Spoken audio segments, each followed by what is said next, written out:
Today we will be reviewing our math lesson from yesterday, and then we will be going into our new math lesson. I heard that there was some confusion on how to represent a mixed number on a number line, so we're just going to review that together. Yesterday, our lesson started by converting a mixed number to a fraction greater than 1. When it is asking us this, it is just telling us to convert a mixed number into an improper fraction. So I'm going to start by looking at 3 1/5.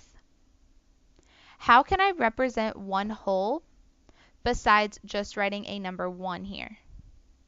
Well, I'm going to look at my denominator and I see that it is fifths. So to represent one whole, I could write 5/5. For this mixed number, I have 3 wholes. So I should write 5/5 a total of 3 times.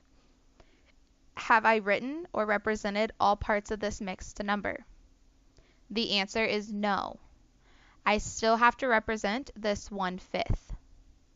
Once I have my number bond completed, I can then add together these numbers to create my improper fraction.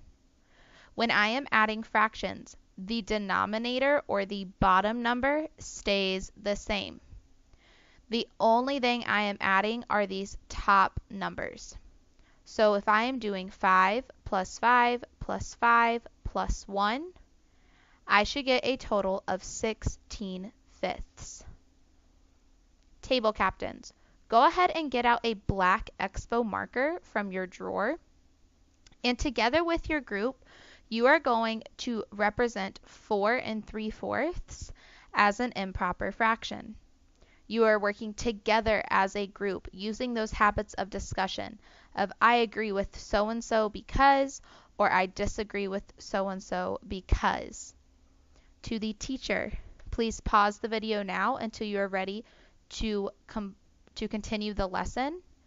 For the groups, you may begin working. Go.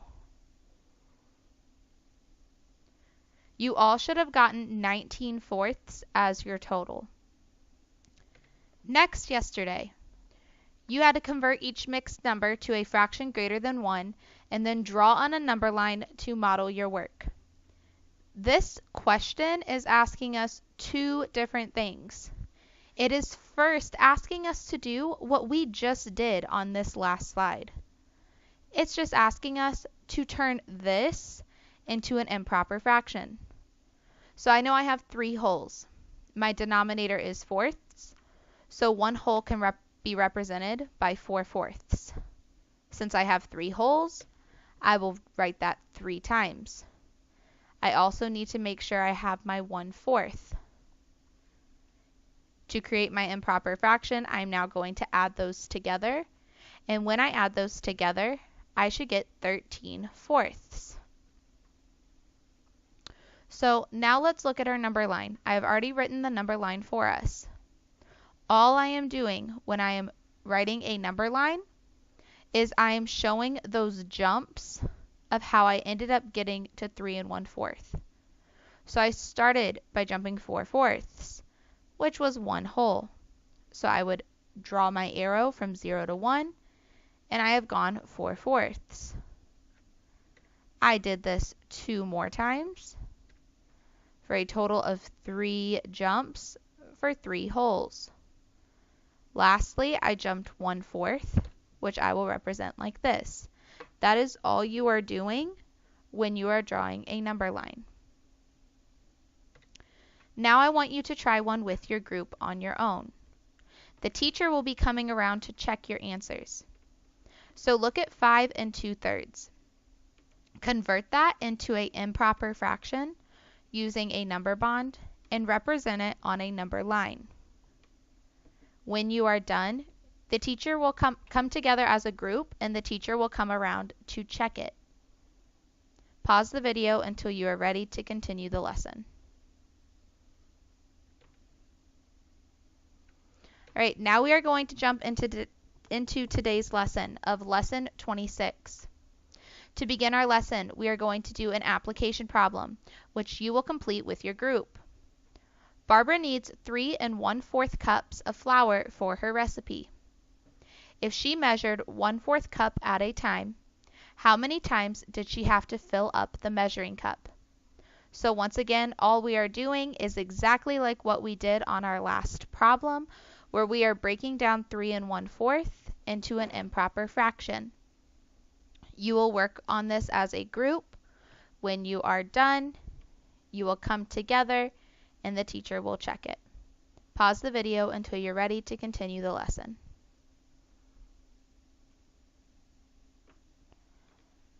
You all should have broken it down into 3 groups of 4/4, into 1/4, added them together to get 13/4.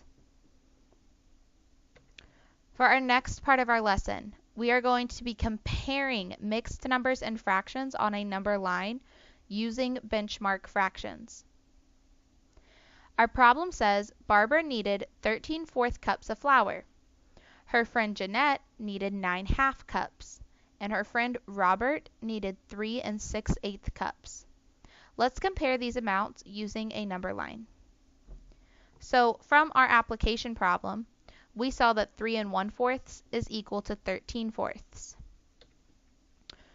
This question is asking us to convert these improper fractions back into mixed numbers.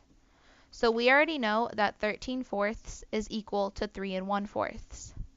I'm going to plot that on my number line.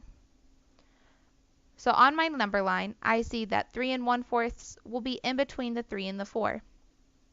I will split up that part of my number line into fourths. So here is my 1/4.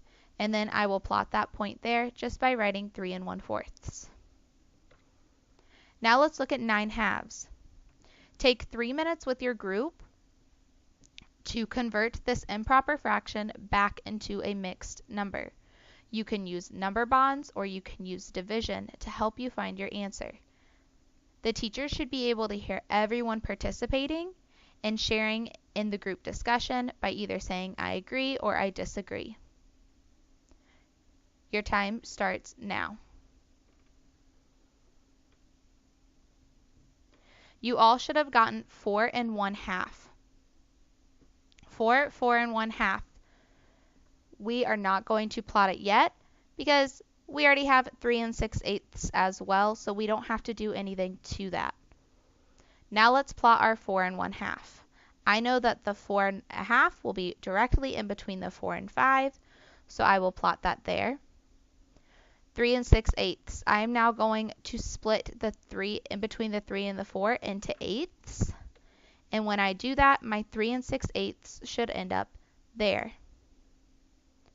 This is how you represent this on a number line.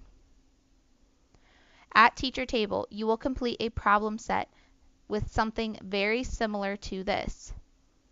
When you're at teacher table, if you feel like you've got the hang of it, you can work at your own pace.